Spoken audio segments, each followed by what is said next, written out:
Queridos amigos e queridas amigas, especialmente os amigos do Canteiro de Fraternidade, essa casa irmã, instituição abençoada para a qual estamos encaminhando essa palestra, que estará sendo disponibilizada tanto pelo canal Raciocínios Espíritas como pelo canal da casa referida, da instituição amiga referida. Meu abraço, meu cumprimento e meus votos de paz, rogando a Deus, a espiritualidade maior, que nos abençoe, que nos ilumine os nossos raciocínios, a nossa inspiração, a fim de que possamos penetrar profundamente no conteúdo da mensagem de hoje. Vida. O dicionário Aurélio tem, a respeito do vocábulo vida, mais de 30 definições. Mas não é uma referência isolada. Se abrirmos os compêndios, as enciclopédias, os textos técnicos, vamos perceber que tecnicamente, etimologicamente, lexicograficamente, encontraremos sempre a palavra vida com uma confusão de significados. Melhor dizendo, com uma multiplicidade de definições, de sentidos, o que de alguma forma sugere que não há uma definição única para a palavra vida. Não há um consenso geral a respeito do conceito de vida. A depender da área, a depender do instrumental que se utilize para avaliar, a depender da visão de homem, de mundo, de ser humano, a vida é definida e apresenta-se sob os mais variados enfoques, sob os mais variados conceitos, sob as mais variadas definições. A vida, portanto, escapa à capacidade de defini-la em termos de pensamentos, em termos de palavras. É difícil definir um conceito como vida em poucas palavras. Porque cada vez que a gente conceitua, já que definir é também limitar ou delimitar, quando eu defino uma coisa, eu delimito ela, eu nomeio ela, eu coloco ela em palavras, e às vezes há coisas que são tão maiores do que as palavras que escapam à capacidade que as palavras têm de defini-la, de colocá-la em uma roupa, de colocá-la em uma embalagem, de colocá-la em um rótulo, que, a exemplo do verbete vida, a exemplo da palavra vida, essa capacidade de definição sempre acaba empobrecendo um pouco e limitando o aspecto da vida. Não é por outra razão que a palavra vida não conseguimos defini-la com um só sentido, com um só significado. A depender, repitamos, da percepção de vida que o sujeito tenha, a depender da compreensão que ele tenha ou do tipo de pensamento cultural, científico, filosófico, bagagem existencial que ele tenha, ele vai definir a vida em um aspecto, em um recorte, em um trecho específico, em uma definição específica que cabe, mas é apenas um pedaço, um aspecto da vida com V maiúsculo que tem uma expressão muito maior. A verdade é que essa dificuldade de definição técnica, porque não se trata aqui de apenas uma colocação de palavras bonitas, mas tecnicamente há uma dificuldade de definir a palavra vida, há uma dificuldade de definir o que é realmente vida. Essa dificuldade de definição tem a ver com o desafio que é compreender a vida de maneira geral, a vida inteligente de forma especial e a vida humana de maneira particular. A verdade é que a definição da vida passa sempre por especialidade, se pensarmos aqui em termos técnicos, em termos científicos. Se nós examinarmos, a depender da área profissional, da área científica, da fundamentação teórica que o estudioso vai ter, vai definir a vida também contaminado por um viés, que é um aspecto da vida, mas é uma parte apenas dela, um viés específico da compreensão do que é a vida particularmente a vida humana. Se o biólogo, digamos, olhar a vida e examiná-la, vai examiná-la no aspecto do funcionamento dos órgãos, da estrutura celular e dos aspectos essenciais da vida biológica, da vida material, da vida conforme ela se apresenta nas manifestações dos seres, particularmente os seres chamados orgânicos. Se um químico olhar a vida, naturalmente vai fazer alusão às cadeias carbônicas, às cadeias orgânicas e inorgânicas, mas sobretudo os hidrocarbonetos.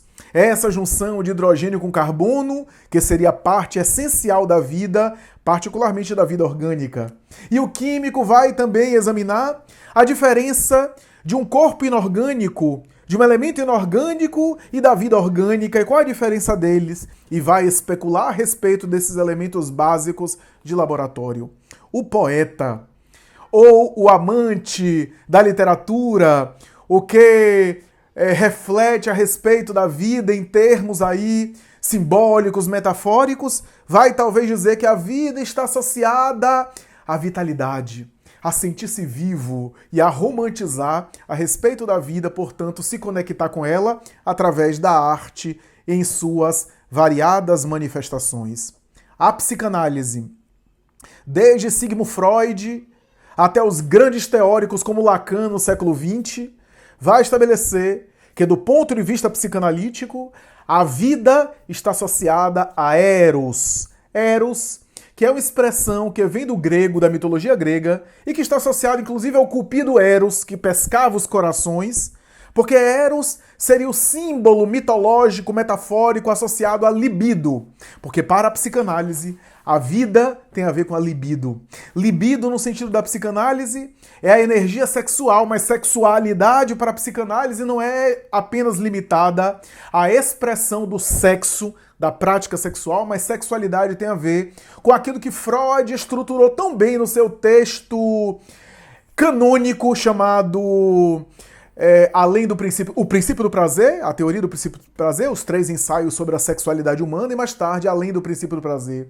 Quando vai dizer que do ponto de vista da vitalidade humana, tudo aquilo que move a vida humana, no sentido de dar vitalidade, é a libido. A libido, que é uma energia que é usada para a sexualidade, para a prática sexual, mas não apenas para a prática sexual, é por detrás da libido, ou melhor, é em função da libido que o indivíduo tem motivação para viver, é que o indivíduo tem disposição, não é apenas uma energia que é utilizada na vida, na vivência sexual especificamente, mas como na psicanálise sexualidade é mais abrangente, tudo aquilo que move o ser humano e que dá prazer, que dá expectativa, seja cultural, seja filosófica, seja estética, é, no sentido abrangente, sexual, portanto, é movimentado essa energia, essa libido. Para a psicanálise.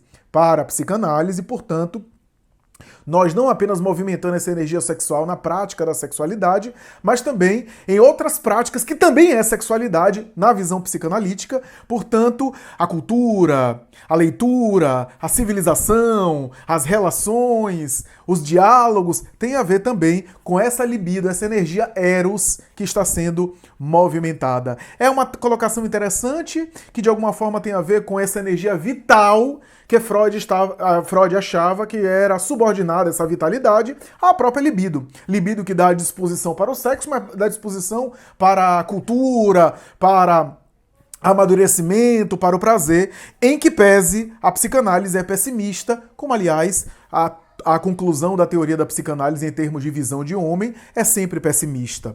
A antropologia e os antropólogos, talvez, examinando a vida, vão dizer que a vida mesmo é o período que compreende entre o nascimento de um ser humano e a sua parada cardiorrespiratória, portanto a sua morte. A semelhança do que fala, por exemplo, a medicina quando diz que a vida começa na fecundação, particularmente a fecundação sexual nos organismos mais sofisticados, e encerra com a morte cerebral, com a parada do tronco encefálico, com a morte do encéfalo.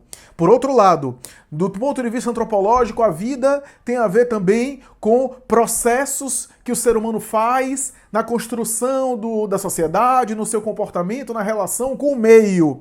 Mas a filosofia, os filósofos de maneira geral, tendo grandes dificuldades de entender a vida, porque cada escola filosófica se divide, cada pensamento filosófico vai partir de um pressuposto a respeito do ser humano, desde as escolas, por exemplo, do atomismo grego, aos pré-socráticos, os filósofos sofistas, ou o próprio Sócrates, Platão, Aristóteles, os filósofos da metafísica como os neoplatônicos de Alexandria, os filósofos medievais associados ao poder eclesiástico e à teologia ortodoxa cristã romana, ou os grandes filósofos racionalistas, seja do empirismo britânico, seja do iluminismo francês, seja mais tarde do niilismo alemão do século XIX, alemão aqui no sentido da representação, mas não apenas alemães, o niilismo de maneira geral, como Schopenhauer e Nietzsche, ou o niilismo russo, como Tolstói e Dostoiévski, ou os grandes teóricos e literatos e romancistas do século XX, como Kafka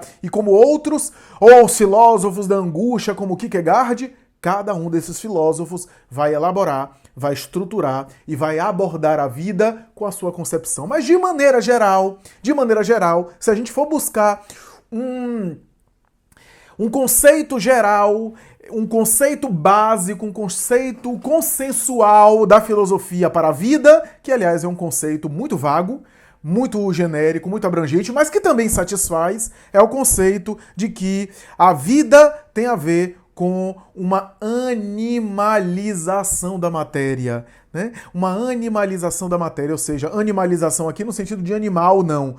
Pode ser também como animal, mas animalização da matéria no sentido de animar, ou seja, a vida tem a ver com algo que anima a matéria. Algo que anima a matéria é a vida, para a filosofia, para alguns filósofos. Então, por exemplo, qual é a diferença de um cadáver para um corpo vivo? Alguma coisa que anima a matéria, que dali. Agora, essa coisa pode ser metafísica, Sócrates, Platão e os filósofos mais espiritualistas, ou pode ser uma química, pode ser uma potência da vontade, como dizia Schopenhauer, ou outras expressões, e não necessariamente espirituais, podem estar subordinadas à matéria, e assim por diante. Então, a vida, portanto, na filosofia tem a ver com essa disposição, essa animação da matéria. A vida é o elemento que anima a matéria, que vitaliza a matéria. E assim por diante, mas vamos encontrar também nessas expressões as mais variadas, particularmente as expressões das ciências biológicas naturais, a física, a química, a biologia, as ciências hards em laboratório, as ciências de microscópios, a microbiologia, a biologia molecular e assim por diante. Vão examinar a física nuclear, vão examinar a vida e vão dizer que a vida é um protoplasma e um raio de sol. O protoplasma é uma partícula infinitesimal. Só para você ter uma ideia, na cabeça de um alfinete a gente consegue colocar cerca de 5 milhões de protoplasmas. O protoplasma é uma partícula infinitesimal, inframínima em termos de tamanho.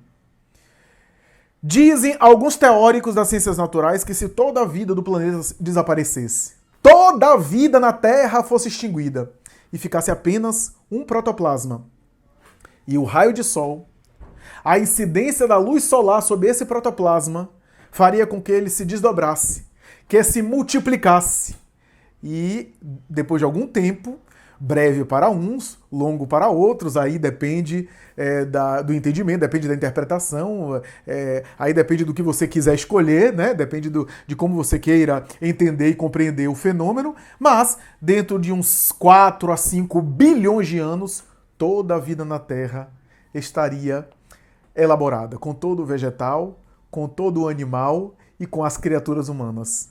Como aconteceu de aparecer aquele primeiro protoplasma e o raio de sol, aquela primeira cadeia de aminoácidos, de coacervados, aqueles primeiros elementos básicos do DNA, as primeiras cadeias de proteínas que formariam mais tarde as partículas mais complexas, os organismos unicelulares, os organismos aquáticos, as amebas, os protozoários iniciais, e que ensejaria mais tarde o desenvolvimento de organismos cada vez mais complexos até chegar em organismos mais sofisticados, como aconteceu de aparecer aqueles primeiros elementos básicos para dar origem a toda a vida?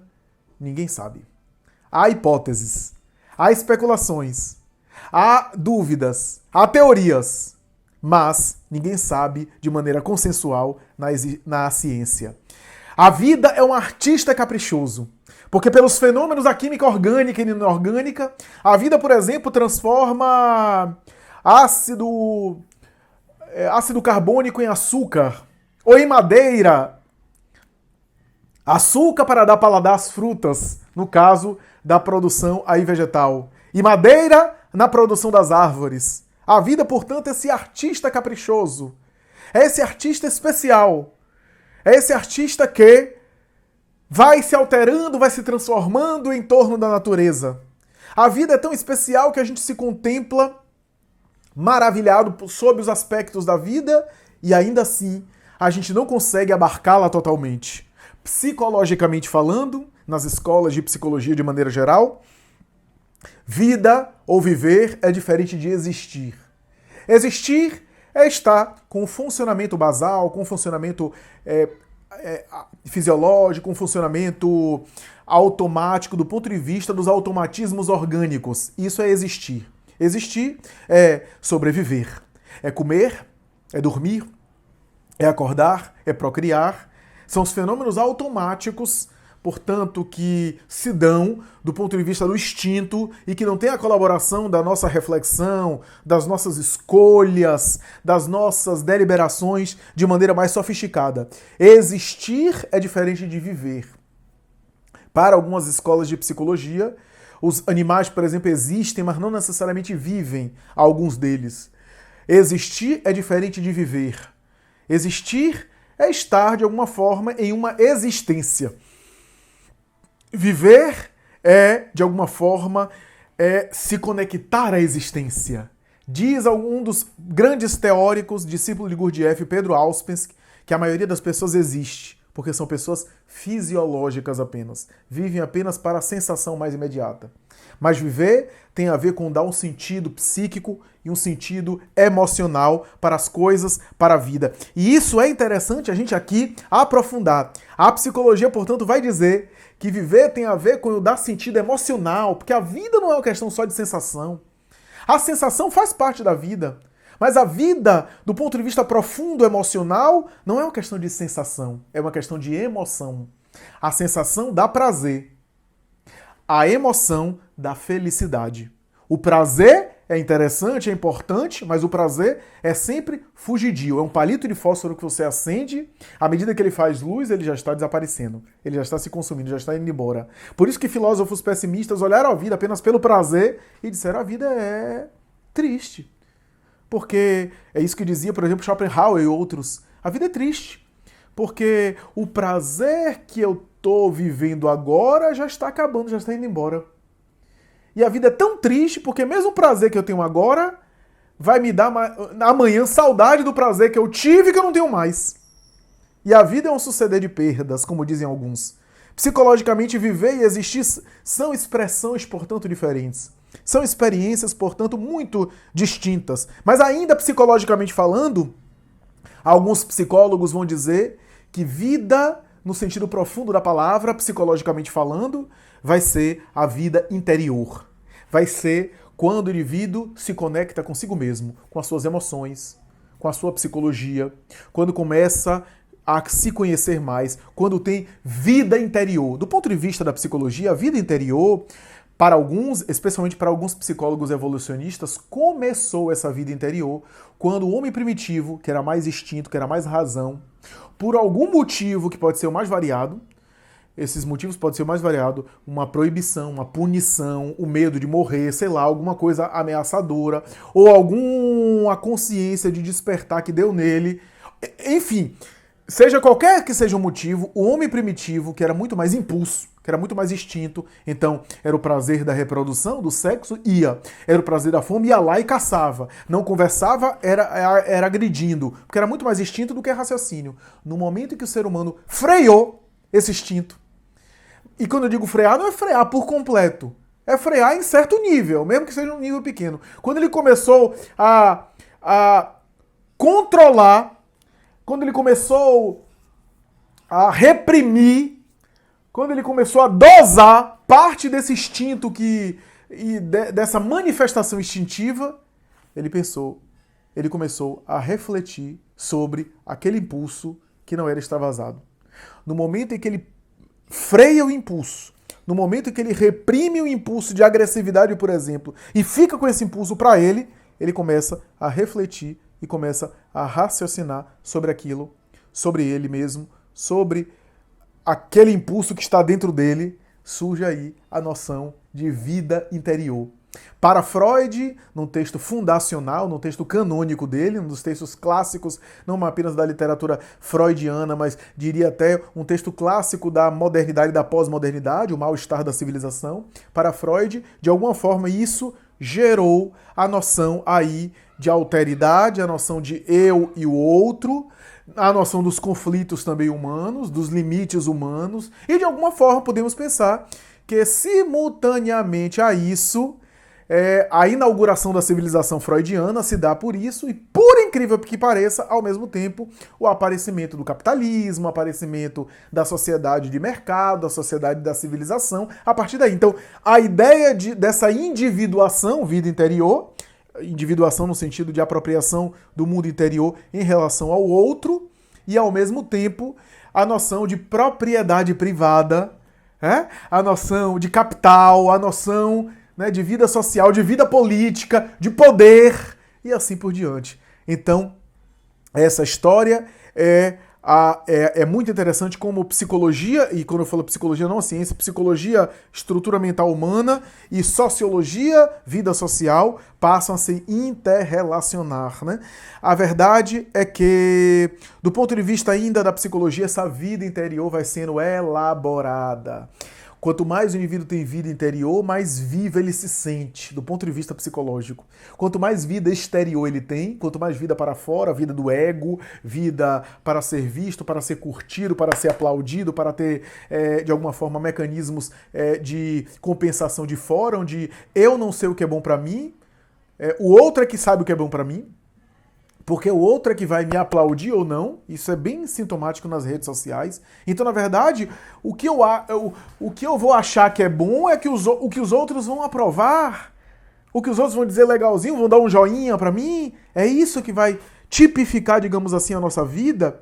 A verdade é que, do ponto de vista da psicologia profunda, e por psicologia profunda aqui eu estou falando de todas as psicologias que levam em conta a existência de um inconsciente, de um mundo interior, diferente de algumas abordagens que não levam em conta, a ideia de psicologia profunda não tem nenhum demérito para expressão das teorias, por exemplo, comportamentais ou cognitivo-comportamentais, né? A ideia de psicologia profunda tem a ver com essas ideias de dimensões que são mais inconscientes, né? Sem aqui colocar que é melhor ou pior, por exemplo, das outras teorias, né? Porque as outras teorias são mais comportamentais, né? Ou seja, o foco é outro. Profundo nesse sentido de inconsciente, de algo interior, né? E as psicologias profundas, de maneira geral, vão dizer que o inconsciente sempre tem convites da vida. Sempre tem convites para a vida. E é isso que é importante a gente focalizar aqui. O inconsciente sempre traz mensagens para a nossa vida interior. Na psicanálise freudiana convencional, na teoria freudiana convencional, o inconsciente vai liberar conflitos, repressões infantis, traumas que não foram muito bem digeridos e que às vezes com reflexão, com terapia, com psicanálise, com autoanálise, seja lá o que for que a pessoa faça, ou com tudo junto, o indivíduo vai se avaliando e vai tendo mais insights, isso detectando mais esses pontos que o inconsciente de vez em quando revela. E esse inconsciente que está revelando esses pontos está também revelando convites para a nossa vida. Se eu, por exemplo,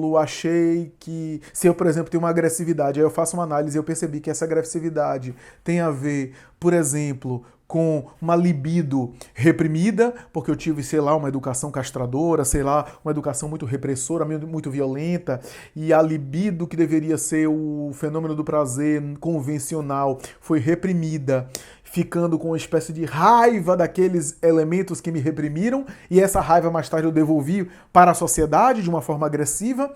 Esse fenômeno pode ser mais tarde analisado, e eu detecto isso. Qual é o convite para isso? Eu me modificar. Eu começar a assimilar isso, eu começar a viver a minha vida psíquica e até a minha vida sexual de uma maneira mais equilibrada, mais tranquila. É um convite da vida. Mas Carl Gustav Jung, o psiquiatra suíço, discípulo de Freud, em nossa opinião, expandiu de maneira inigualável a noção freudiana do inconsciente. Jung vai dizer que o inconsciente tem essa função de depósito. Eu reprimi um conflito, esse conflito aparece lá adiante, mais tarde eu vou ter que analisar isso, para que ele não se torne uma somatização. Essa é a ideia do inconsciente freudiano de maneira geral, que ele não somatize, que ele não traga neuroses, que ele não afete a minha vida em termos aí egóicos, em termos aí conscientes, em termos aí comportamentais, porque o inconsciente está de alguma forma afetando a mim.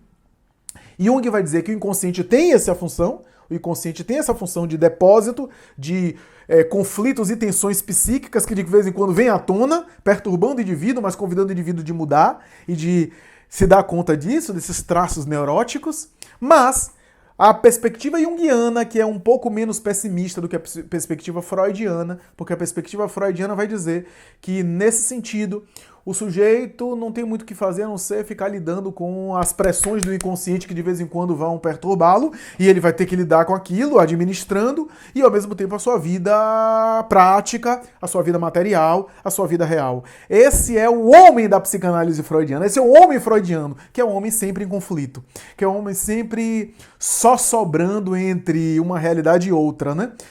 A perspectiva junguiana vai além quando vai dizer que, do ponto de vista do inconsciente junguiano, nós temos essa função do inconsciente de depósito, de repressão, de tensão, de conflito, mas o inconsciente não tem apenas essa função. O inconsciente também tem um propósito teleológico, isso significa o quê? Que tem uma finalidade também.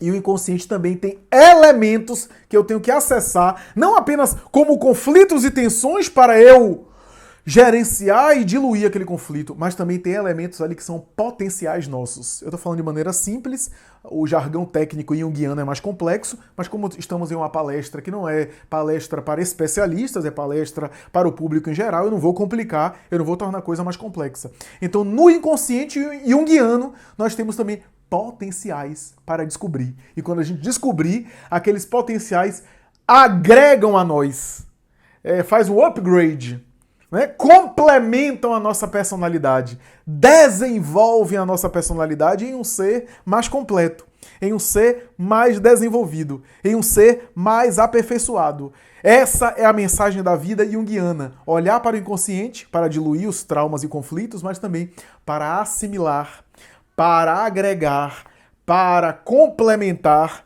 os elementos da personalidade que estão mais inconsciente e ignorados, porque o inconsciente junguiano não é apenas aquilo que é reprimido e é negado, mas também aspectos da minha personalidade que estão ignorados, que são ignorados. Essa é a história aqui e que precisamos aqui entender nesse sentido. Daí, Jung vai dizer que às vezes o inconsciente tem mensagens simbólicas que estão apontando para nós. Então, os sonhos na perspectiva junguiana não são apenas conflitos e desejos reprimidos que vêm à tona. Para Freud, o sonho é um desejo reprimido, um desejo quase sempre sexual, reprimido e que aparece em sonho. Então eu reprimo o desejo na minha vida e aí eu sonho com aquilo. Essa é a história, essa é a mentalidade. Às vezes de maneira deformada, nem sempre o sonho aparece de maneira literal, sei lá, eu quis bater em alguém, aí fui dormir e sonhei batendo na pessoa. Às vezes acontece, mas às vezes o sonho aparece de maneira deformada, de maneira alterada, e é importante a gente entender isso. Só que, do ponto de vista junguiano, os sonhos não são apenas conflitos reprimidos de desejos, mas também, às vezes, são aspectos do inconsciente que eu ignoro ainda, que eu desconheço e que de vez em quando o inconsciente está apontando para aquilo, está sinalizando para aquilo. E é isso importante a gente aqui considerar. E são, todos eles, convites da vida. São convites da vida maravilhosos. Jung tem uma frase espetacular que ele vai dizer que muitas vezes a nossa sombra era o termo que Jung usava também para inconsciente, a nossa sombra, não olhada, não vista, a sombra que é ignorada, aparece em nossa vida como um destino e em forma de destino. O que é que isso quer dizer? Ele está querendo dizer que às vezes conteúdos ou coisas que eu ignorei em relação a mim, que eu desconheci em relação a mim e que ficou ali ignorada, essas coisas se materializaram na minha vida. Na minha vida. Posso aqui ilustrar com alguns exemplos. Se eu sou uma mulher, por exemplo, que, sei lá, eu tenho um pai alcoólatra, eu cresci vendo um pai alcoólatra, batendo em minha mãe, causando terror em casa, e eu simplesmente estabeleci um conflito com esse pai, deixei de falar com ele, neguei ele para minha vida toda, reprimi ele da minha existência, não olhei para aquilo, é um pai que eu gosto, porque é meu pai, mas ao mesmo tempo estabeleci um conflito. Esse conflito mal resolvido pode aparecer mais tarde na minha vida adulta, e eu, como mulher, me caso com um homem alcoólatra. Olha só. Então, isso é muito comum, acontece muito. Então, a sombra ignorada apareceu em minha vida por elementos inconscientes. Qual é a explicação aqui mais fácil que eu poderia dar? Eu poderia dar uma explicação bem fácil, que é o seguinte.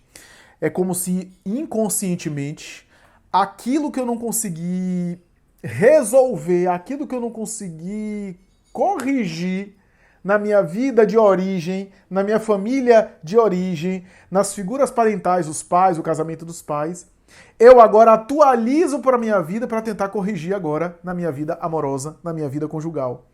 Então a gente vê, por exemplo, os pais, sei lá, os pais têm um casamento difícil. A filha cresceu vendo, sei lá, o pai traindo a mãe, o pai saindo de casa, abandonando de vez em quando, sumindo, um pai ausente, um pai que vivia com uma vida que causava sofrimento à mãe, a filha cresceu vendo a mãe sofrendo com isso, mais tarde ela pode transferir isso para a vida de relação. Ela pode ser uma pessoa super paranoica e patologicamente ciumenta, porque homem não se confia, e ela tá com o namorado, e ela sempre tá querendo buscar uma eventual traição, uma eventual infidelidade do companheiro. Ela pode estar o tempo todo obsessivamente assim, né? Porque no fundo essa paranoia de encontrar é um medo terrível de viver aquilo que os pais viveram, né? Ou ela pode ser uma pessoa carente demais, que está sempre aceitando qualquer coisa dos homens, porque é o pai ausente que a abandonou e ela internalizou para ela o abandono que o pai fez em relação à mãe. Então a ausência do pai como marido para a mãe, e ela como se espelha na mãe como filha e como a primeira mulher de referência dela, a mulher espelho dela é a mãe. A mãe é uma espécie de origem, matriz dela, né? Tanto é que a filha é vista como extensão da própria mãe, então ela internaliza como sendo uma traição ou um abandono dela mesma, e mais tarde vai achar que o homem pode abandoná-la, etc. Carente, vai aceitar tudo, vai se submeter a tudo. Ou então vai ser uma mulher super desconfiada, resistente e que não aceita, não confia nos homens, às vezes ciumenta, ou às vezes resistente aos relacionamentos, né? Tudo isso tem a ver com essas experiências. Um filho com uma mãe, por exemplo, super protetora, invasiva, super controladora. Esse filho, de alguma forma, cresce mais tarde, quando se casa, ele ou vai ser maleável demais, e nessa maleabilidade demais, se a mulher também é maleável igual a ele não sabe como conduzir, ele não sabe como se relacionar, ele não vai saber o que fazer, ele vai ter dúvidas para as coisas mais banais, né, para as coisas mais simples da vida, como escolher um filme, como para onde a gente vai, ou então ele vai para ou ele se relaciona novamente com a mãe dele, aquela mulher controladora, aquela mulher que faz tudo, aquela mulher que toma iniciativa e tudo, ele se submete àquilo, e ele se sujeita àquilo, e ele se torna submisso àquilo, porque é a mãe dele de volta.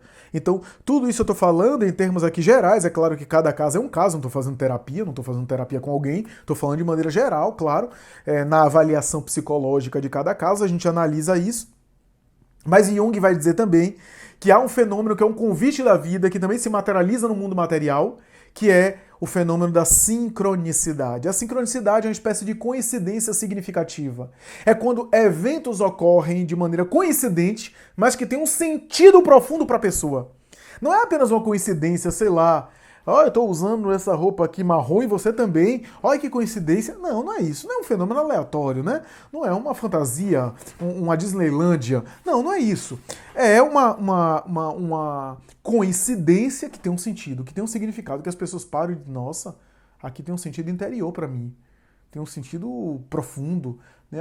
Aquilo tem uma mensagem profunda para a pessoa e modifica a pessoa, né? De uma maneira aí significativa, né? Então, nós temos alguns exemplos, né, na literatura junguiana, nos textos de Jung, mas é interessante pensar que sempre tem algum significado para a pessoa, não são fantasias aleatórias, não vamos aqui exagerar. Então, a pessoa está com a mesma roupa, a mesma cor de roupa, como eu falei, não, é porque a gente tem afinidade de outras vidas. Menos. Vamos com calma nessa hora para a gente não exagerar, porque também, como diz a psicanálise, ver sentido demais nas coisas onde não tem sentido, isso se chama, do ponto de vista da psicanálise, paranoia. O paranoico, a estrutura psicológica paranoica, sempre vê sentido exagerado nas coisas e dá sentido nas coisas que as coisas não têm aquele sentido. Então, muito cuidado para a gente não ficar também vendo sentido demais, né? Estabelecendo superstições demais. Então, é o gato preto que a gente vê debaixo da escada, o gato preto vai ser a minha infelicidade, vai ser a minha tragédia da vida. Ou então, o signo do zodíaco. Não estou aqui entrando pelo mérito do horóscopo, da astrologia, porque eu não entendo, não sou especialista. Tem gente que tem gente que estuda. Mas eu estou dizendo estabelecer relações muito simples que até mesmo as pessoas que entendem, que estudam, negam e recusam essa ideia. Então, você dizer que, sei lá,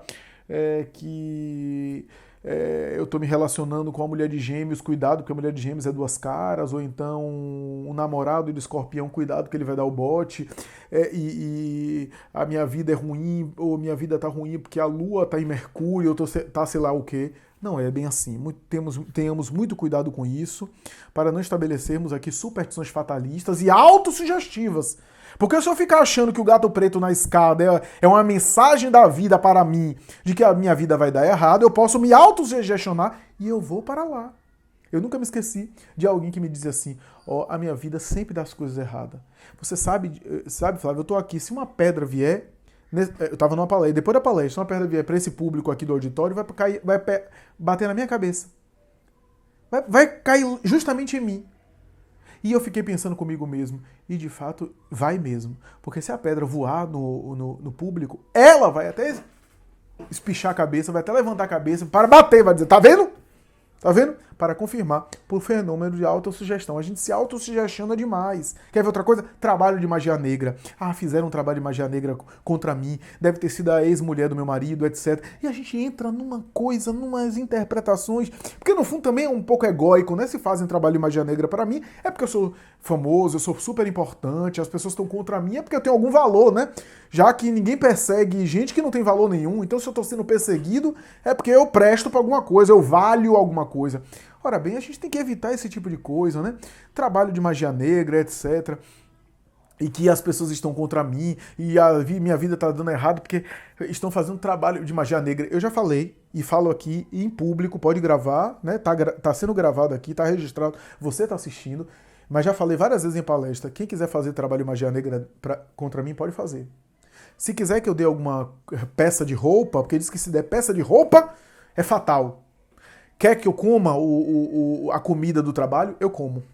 Eu como. Com todo respeito, eu não estou fazendo nenhuma chacota e não estou ridicularizando a crença e a superstição de ninguém.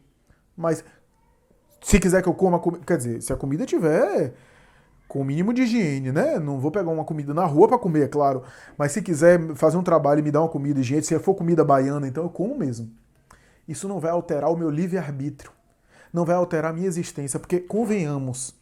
E eu estou falando agora para os espíritas, porque os não espíritas que estão me assistindo podem até ficar em dúvida do que eu estou falando, mas os espíritas que leem a obra racional e a lógica, a coerência dos textos espíritas, não dá para a gente pensar diferente.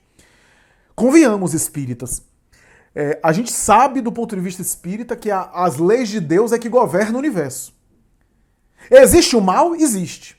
Existe alguém que pode mentalizar o mal contra mim? Existe. Existe alguém que pode irradiar a sua vibração negativa contra mim ou contra qualquer pessoa? Claro que existe. Se alguém que fazer um trabalho e aí irradiar o mal contra mim, até chamar espíritos ignorantes, perturbadores, para ir na minha direção, para fazer um encaminhamento, isso é possível? É possível. É possível. Mas, aí é que tá. Mas isso não altera a minha vida, o meu comportamento, porque se eu tenho uma conduta equilibrada, se eu tenho uma postura nobre, eu não estou dizendo de santo, não, estou dizendo um bom cidadão, um cidadão de bem. Se eu tenho uma postura nobre, se eu procuro me melhorar cada dia, tornar-me cada vez melhor, se eu procuro ser fraterno com as pessoas, eu tenho defesas psíquicas magnéticas. E as defesas magnéticas positivas predominam sobre os fluidos e as vibrações negativas. É isso que a obra espírita diz. Então, se eu tenho essas defesas, pode fazer o trabalho que for, que não vai alcançar.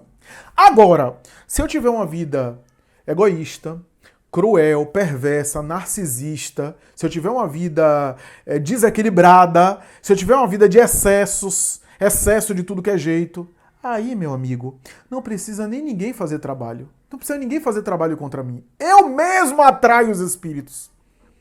Então não precisa mandar espírito, eu já tô com os espíritos. Isso é a coerência da doutrina espírita. Isso é a coerência daquilo que os textos espíritas estão colocando. Convites da vida tem a ver com isso. Então, trabalho de magia negra, imagine só se tem lógica isso, alguém se apaixona por mim, como já aconteceu, já colocaram inclusive todo um aparato, quase que um altar na frente de onde eu trabalho, do meu consultório. Tava lá.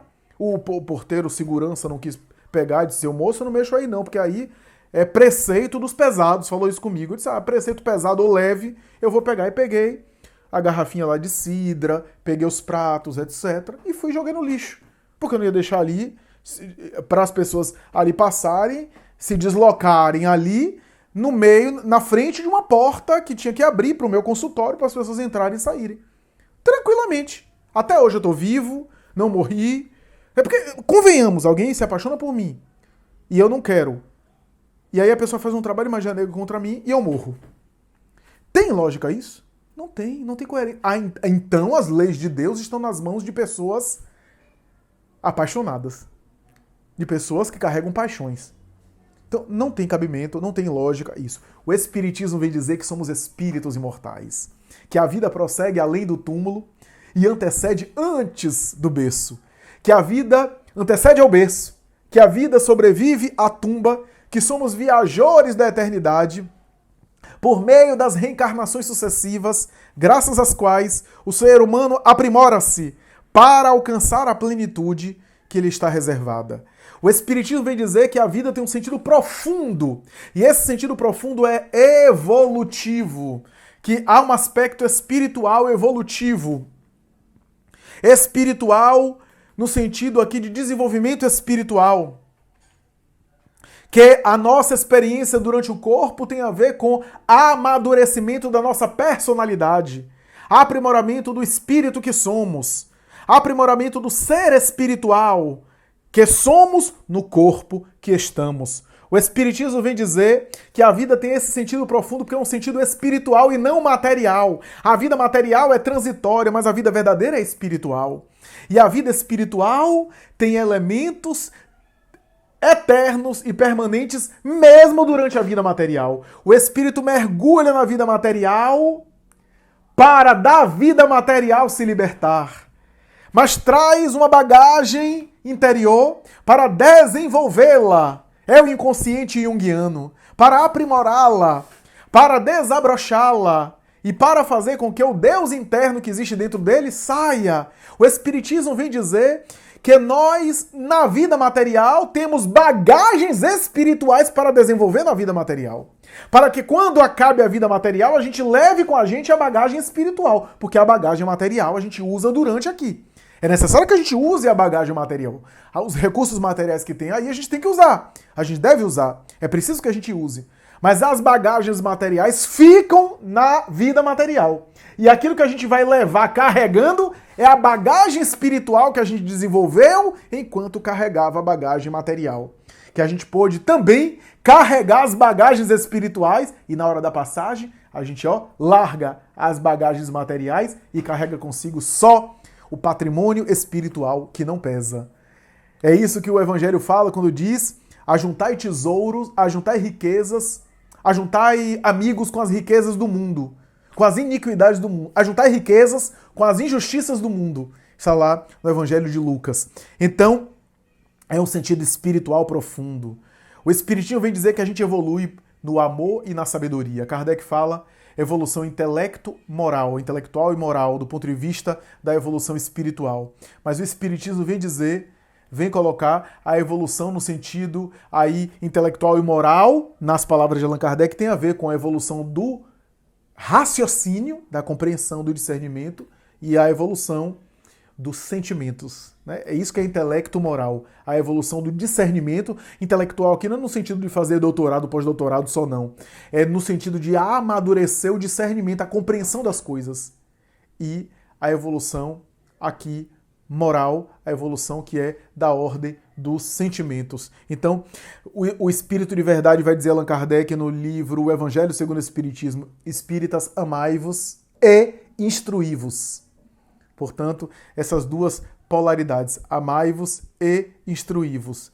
A verdade, amigos, é que o materialismo, com seu niilismo, com seu ceticismo, com a sua negação da vida, tem uma compreensão da vida de que a vida não tem sentido, que a vida não tem convite nenhum, que os convites da vida não existem, são aleatórios, que a vida não tem um sentido específico, que a vida é a banalidade da própria vida, que é necessário aceitar essa banalidade e que tudo na vida são sofrimentos, são perdas, afinal, aquilo que eu ganho hoje eu vou perder amanhã. Então, mesmo o que eu ganho hoje já é um sofrimento que vai ser a derrota amanhã. E o que eu ganho hoje, mais tarde, vai ser a saudade daquilo que eu tinha agora e que eu vou perder mais lá na frente. Tudo na vida são perdas que a gente vai perder nas coisas. Perde a infância, perde a juventude, perde mais tarde amigos, perde relacionamentos. A gente sempre está caminhando para pior, no sentido materialista da palavra. No sentido materialista, a gente sempre está piorando. A gente está piorando por causa do envelhecimento, a gente está piorando por causa do desgaste, a gente está piorando por causa que tudo na vida piora do ponto de vista material. Mas o Espiritismo vem dizer que piora por fora e melhora por dentro. Tudo que piora é temporário. Tudo aquilo que está piorando em nós é justamente o aspecto em nós que é transitório. Que não é o aspecto permanente nosso. Portanto, não somos nós aquilo, estamos temporariamente naquilo. Como uma roupa, a roupa sempre piora. Mas eu tiro a roupa e troco por outra. Tudo aquilo que piora em nós é transitório. E tudo aquilo que melhora em nós é o caráter permanente que fica. Então, enquanto a gente está piorando por fora, a gente está sempre melhorando por dentro. O tempo é um grande inimigo da matéria, porque sempre está desgastando a matéria. Mas é um aliado do espírito. Porque em relação ao espírito, o tempo é amigo do espírito. O tempo sempre está melhorando, sempre está trabalhando, sempre está ajudando o espírito a crescer, a evoluir, a se aprimorar. É isso que Joana de Ângeles aborda no prefácio do livro Convites da Vida, obra magistral da psicografia de Divaldo Franco. A primeira vez que eu li, tem mais de 20 anos que eu li essa obra, quando eu peguei pela primeira vez Convites da Vida. Obra que, inclusive, eu usei muitas vezes para fazer Evangelho no Lar, que me, muitas vezes, sensibilizava algumas mensagens dessa obra. E essa mensagem, Convite da Vida, que é o título de toda a obra, essa mensagem, que é uma espécie de síntese de toda a obra, sobre a qual estamos aqui colocando, Joana de Ângeles vai dizer que para onde o olhar humano se fixe, se ele observar bem, se ele avaliar bem, haverá sempre um convite da vida ali. Só que esse olhar, essa lente, tem que ser uma lente espiritual. Para onde o olhar humano contemple, para onde o olhar humano se volte, diz Joana de Ângeles, ele sempre vai encontrar um convite da vida. Alguns convites que ele olhe, vai ser convites perturbadores.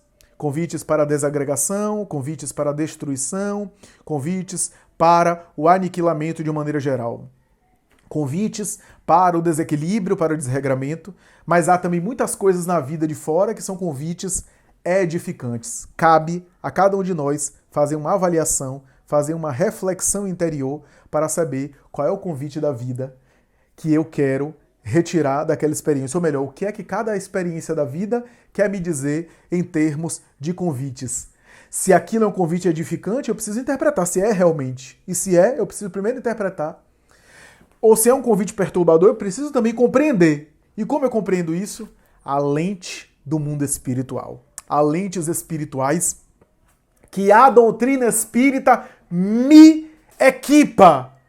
A doutrina espírita me proporciona esse suporte de ver as coisas do ponto de vista espiritual de maneira significativa, para dizer para nós que alguns convites da vida que nos chegam ao acaso são, na verdade, efeitos de interferências espirituais. Quantas vezes situações as mais variadas que a gente nem nota que por detrás havia espíritos desencarnados ali.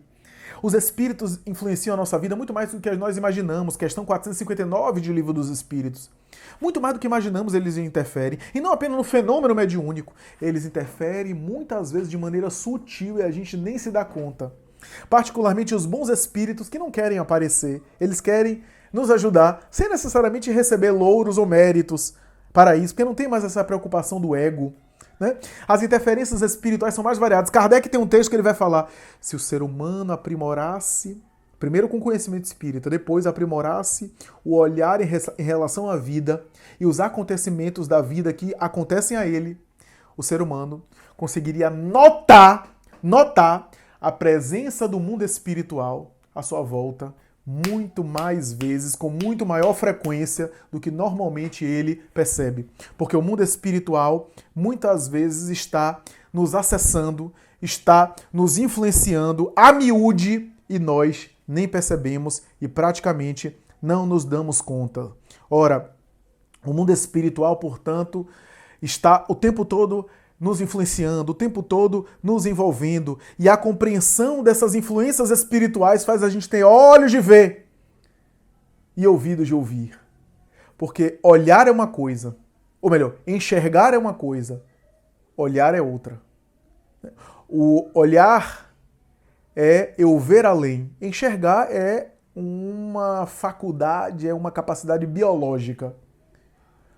Ouvir é a capacidade biológica. Mas escutar vai além de ouvir. Então, olhos de ver e ouvidos de ouvir. Tem a ver, portanto, com essa ideia que está presente a miúde, está presente aí na vida e que Joana de Ângeles aborda. Mas também há convites da vida que, do ponto de vista da psicologia junguiana, Jung vai falar do inconsciente teológico, do inconsciente freudiano.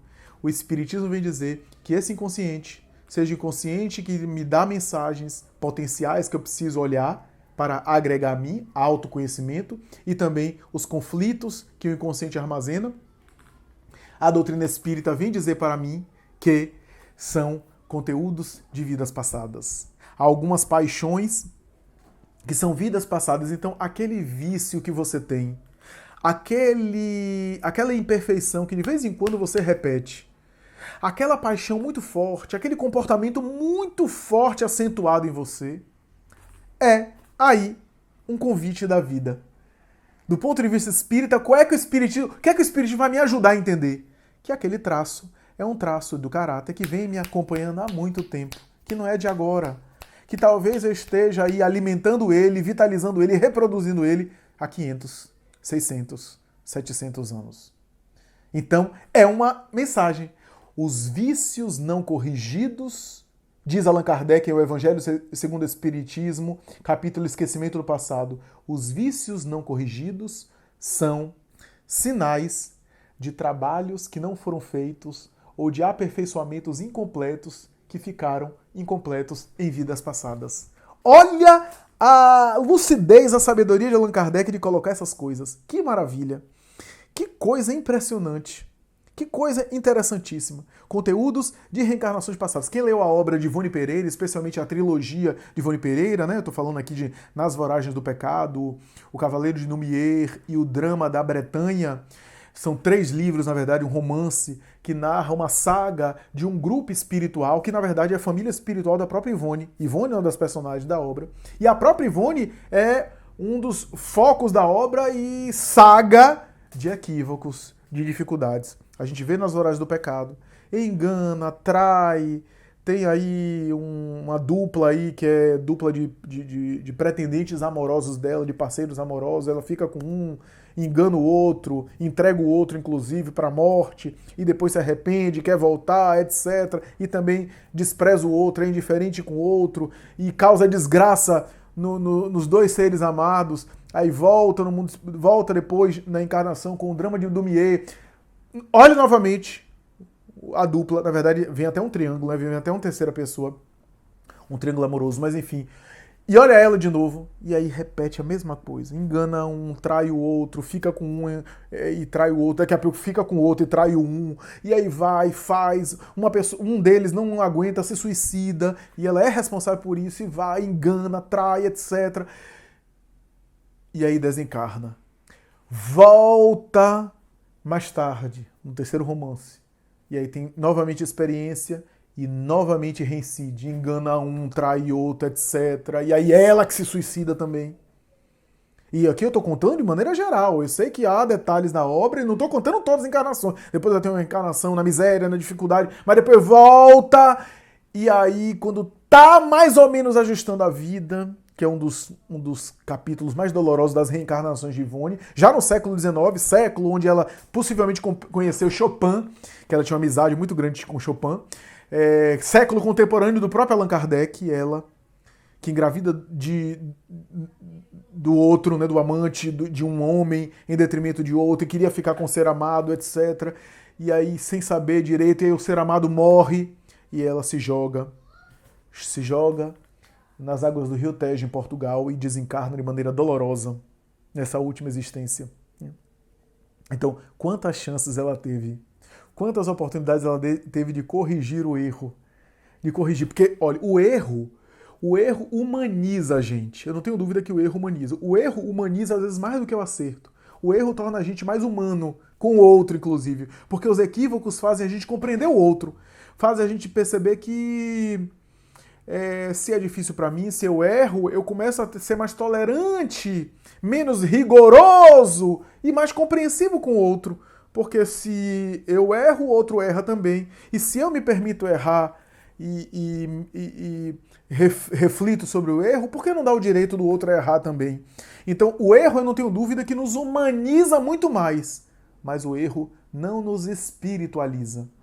O que espiritualiza a gente é a correção do erro. É corrigir o erro que espírito. Então o erro nos humaniza, mas a correção dele é que espiritualiza a gente. Eu não tenho dúvida disso. E a trilogia de Giovanni fala isso. E ela erra. É suicídio, é adultério, é isso, é aquilo. Até que ela volta na última encarnação como Ivone. Quem conhece a encarnação como Ivone sabe. Qual era a maior dor de Ivone?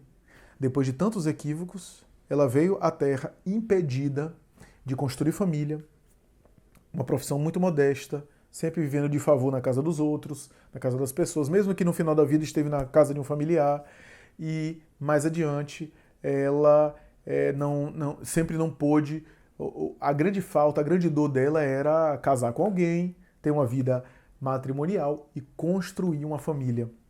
Havia dentro dela o débito espiritual, que ela teve inúmeras chances de recuperar e de corrigir e não corrigiu. E aí na encarnação como Ivone, ela veio limitada em relação a isso, impedida, inclusive impedida emocionalmente, porque como era uma antiga suicida, ela era muito melancólica, muito triste. Ela trazia as marcas do suicídio, não no corpo, normalmente suicida às vezes traz uma marca no corpo, físico. No caso dela, ela trouxe as marcas no mundo emocional, trazia as marcas no seu mundo interior, de tal forma que ali havia, portanto, essa experiência de resgate. E a grande dor dela era aquilo. Mas por quê? Ela estava impedida. Porque já não dava mais. ela precisava viver agora a privação, a falta para dar valor àquilo que ela não deu no passado. Porque ela teve inúmeras oportunidades e não soube dar valor, não soube valorizar. E graças à tendência dela, às tendências dela, se ela voltasse a viver uma vida amorosa, conjugal com alguém, havia uma grande possibilidade, havia uma grande chance, graças às tendências dela, de ela voltar a cometer suicídio. De ela voltar a enveredar. Então, aí eu vejo, por exemplo, diante de uma situação, de uma limitação pessoal, uma limitação amorosa, uma limitação afetiva, uma limitação financeira, isso tudo são convites que a vida está me dando para me dizer que aquelas limitações, aqueles problemas, talvez façam parte de um passado. Se não for uma determinação kármica absoluta, é uma limitação, mas que eu posso trabalhar para melhorar. Quanta gente vem com a limitação financeira, vai trabalhando, vai melhorando as coisas, vai modificando a vida financeira e depois de muita dificuldade, de muito sacrifício, consegue uma vida melhor financeira. Problema de saúde, vem com a limitação de saúde. Sinal de abuso na área da saúde, desperdício das forças orgânicas, de desperdício da força física. Volta com limitação. Mas aí vai ao médico, toma os remédios, faz tratamento, vai melhorando a saúde orgânica. E a depender do tipo de vida que leva, chega num patamar que fica até melhor, fica até bem de saúde. Melhora de saúde e tal. E assim por diante. Então, todas as ocorrências ainda assim eu tenho livre-arbítrio para melhorar minha situação e piorar. Agora, quando há um débito muito forte, eu já venho limitado e aquele problema de saúde não tem jeito, a situação financeira não tem jeito mesmo, eu vou ficar naquela situação mesmo, só com ajuda de custo para sobreviver no mundo, ou na área amorosa, na área sexual, impedido afetivamente, seja por bloqueios emocionais ou físicos, impotência masculina, frigidez feminina e assim por diante, ou emocionais, afetivos, ou psíquicos e espirituais. Então, a obra de Ivone narra um pouco disso, convites da vida. Porque a vida tem duas dimensões, a dimensão material e a dimensão espiritual. E há convites materiais que é necessário atendê-los alguns e outros recusá-los. Só que a lente espiritual é que vai fazer isso. Qual é o convite material que eu recuso e qual é o convite espiritual que eu recuso? Qual é o convite material que eu aceito e qual é o convite espiritual que eu aceito? E para assim evoluir e, por fim, dizer que Jesus entendeu essa dimensão material e espiritual. Quando ele respondeu a Nicodemos, nascer da água e do espírito, a água era o elemento da vida material e o espírito era o elemento da vida espiritual. Nascer da água e do espírito, nascer da carne e do espírito. E diz a Nicodemos, é necessário nascer de novo para ver o reino dos céus. E depois que Nicodemos redarga, etc., ele conclui dizendo, é verdade eu vos digo, é necessário nascer da água e do Espírito. É interessante, porque no início ele diz, é necessário nascer de novo, voltar ao corpo, para ver o reino dos céus. Ver ou olhar, mesmo que seja distante. Eu vejo o reino dos céus. Ou seja, quando eu reencarno, quando eu vivo a vida física, eu amadureço. Mesmo que eu não queira, eu vou aprendendo. Mesmo que eu seja batendo cabeça, eu vou aprendendo com a vida física e eu vou amadurecendo. Eu vou crescendo. Mas isso eu vejo o reino dos céus, ou seja, eu começo a compreender o reino dos céus. O texto é muito bonito de João. Não é de propósito aqui, não é ao acaso. O texto começa dizendo, é necessário nascer de novo para ver o reino dos céus. No final, Jesus volta e diz, é necessário nascer da carne e do espírito para entrar no reino dos céus. Aqui é uma diferença. Ver o reino dos céus é uma coisa. Agora entrar é melhor. Necessário nascer de novo para ver o reino dos céus. Mas é necessário entrar, é necessário nascer da carne, mas nascer do espírito para entrar. O que é nascer da carne? Reencarnar, nascer de novo. Mas o que é nascer do espírito? Melhorar-se, se renovar, mudar de conduta para melhor, nascer do espírito. A partir dos renascimentos da carne, aí eu entro no reino dos céus. Para concluir meus comentários, irmãos, gostaria de narrar um trecho da obra Paulo Estevão.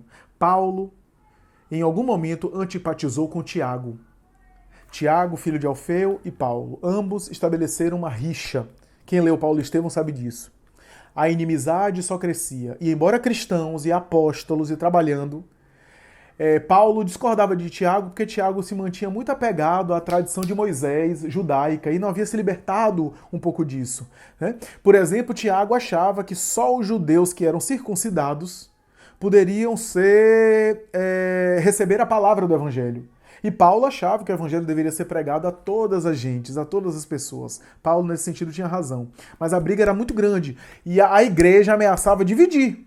Pedro teve que intervir em um episódio clássico. Pedro teve que intervir sobremaneira, naquele episódio clássico, né, que é narrado em Paulo e Estevão, porque a igreja estava quase se dividindo. Havia Tiago e os discípulos de Tiago, e Paulo e os seguidores de Paulo.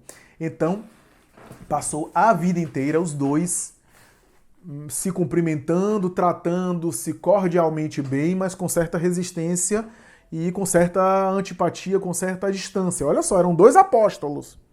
E antes de morrer, Paulo está fazendo uma grande viagem, está pensando em ir a Roma, onde ele iria morrer.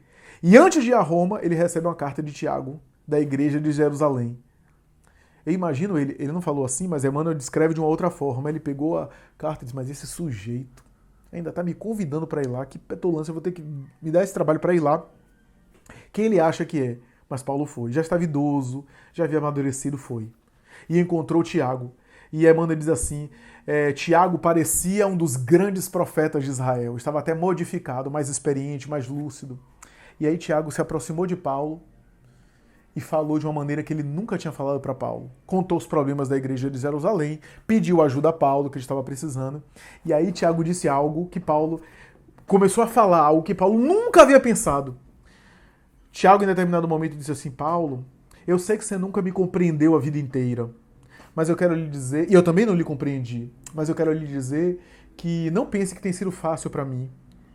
A igreja de Jerusalém é fiscalizada por fariseus do Sinédrio. Jerusalém exerce um cerco muito grande.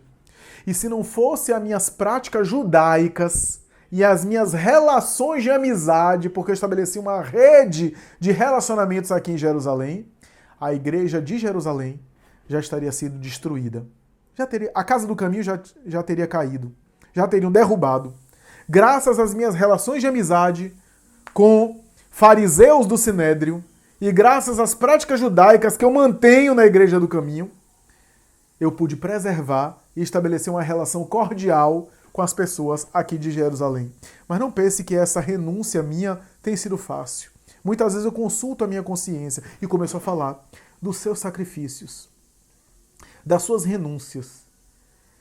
E aí Paulo, naquele momento, percebeu que Jesus estava certo, que Jesus havia colocado ele, Paulo, em um setor da tarefa cristã.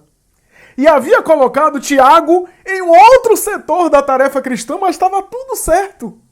Que o evangelho estava chegando às pessoas de modo diferente, mas estava chegando. Paulo chega a se emocionar, já era um idoso, chega a se emocionar. E Emmanuel tem uma frase primorosa, que é a frase básica que ilustra esse tema, quando ele diz assim, naquele momento Paulo percebeu que a vida convida o sujeito muito mais à compreensão do que ao conhecimento. Que a vida exige da criatura muito mais entendimento do que conhecimento. Compreensão do que conhecimento. É isso, meus amigos. Espero que tenham gostado e até a próxima, se Deus quiser. Muita paz, especialmente aos amigos do Canteiro de Fraternidade, casa, irmã e amiga da cidade de Salvador.